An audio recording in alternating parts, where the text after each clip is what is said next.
Bueno, ¿qué es un caso?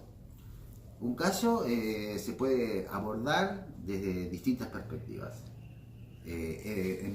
Una primera perspectiva sería pensar el caso como los casos freudianos: Hombre de las Ratas, Dora, Juanito, Schreber, Hombre de las Ratas, ya lo dije, bueno, el otro. Ese caso, quizás no Schreber, que lo voy a ubicar en otro lugar, es pensado como paradigma. ¿Qué quiere decir paradigma? Quiere decir que si uno quiere estudiar neurosis obsesiva, recurre al hombre de las ratas. Si uno quiere estudiar histeria, recurre a Dora. Desde ese punto de vista, el caso como paradigma es una especie de tensión entre lo particular y lo singular. ¿Qué quiere decir esto? Lo particular como tipo clínico y lo singular como ese tipo clínico, pero en un sujeto. Una segunda perspectiva para abordar la cuestión del caso en psicoanálisis nos lo ofrece el Schreber, por eso dije lo dejó un poquito de lado. Lo que hace Freud con Schreber, que es una lectura de un libro de Schreber, que es Memorias de un neurópata, ¿sí? O lo que hace Lacan, también con Memorias de un neurópata y el escrito de Freud sobre Schreber. Entonces describe de una cuestión preliminar a todo tratamiento posible de la psicosis.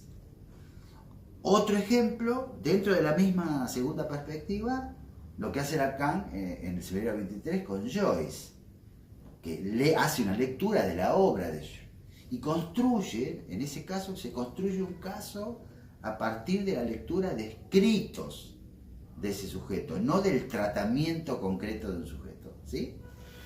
Es decir, que significa una interpretación, una lectura interpretativa y una construcción a partir de esa lectura interpretativa del caso.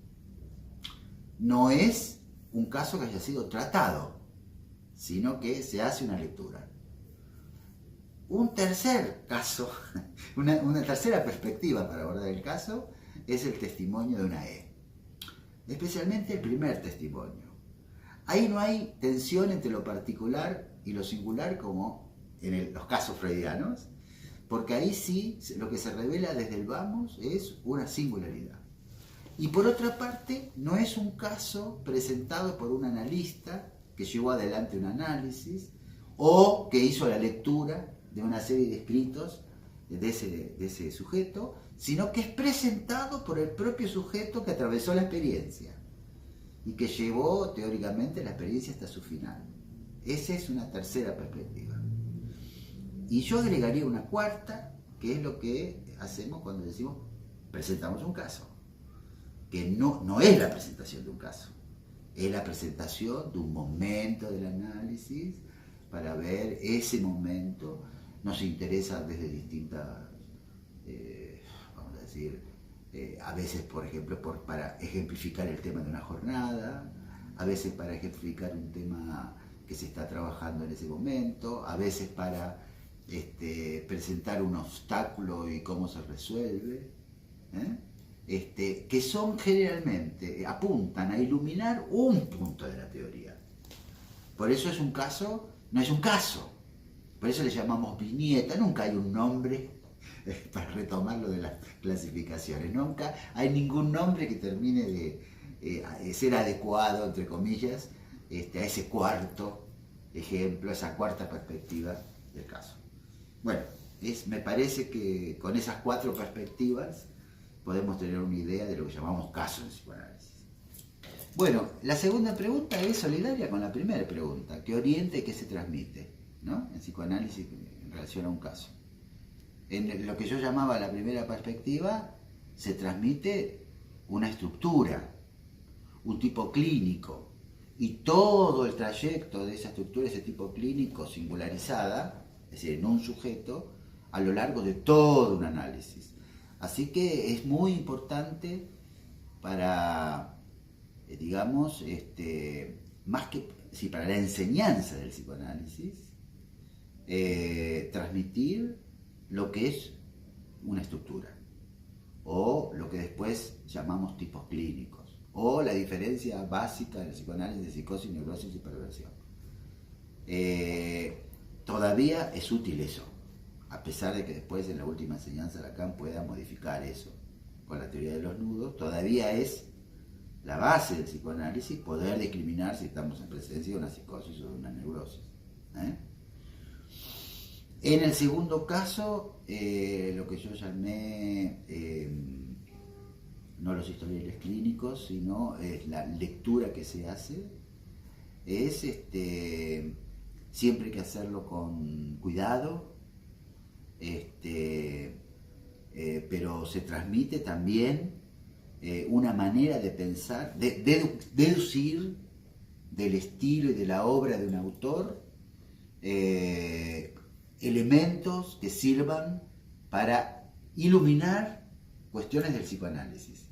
O sea, iluminar puntos oscuros del psicoanálisis, a la manera de lo que sería el psicoanálisis aplicado, pero yo siempre insisto que el psicoanálisis aplicado significa se aplica al psicoanálisis, no se aplica el psicoanálisis.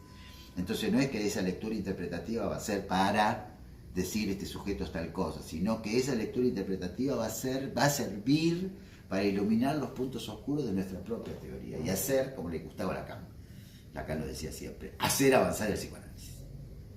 En la tercera perspectiva que yo había marcado, los testimonios de los AE, me parece que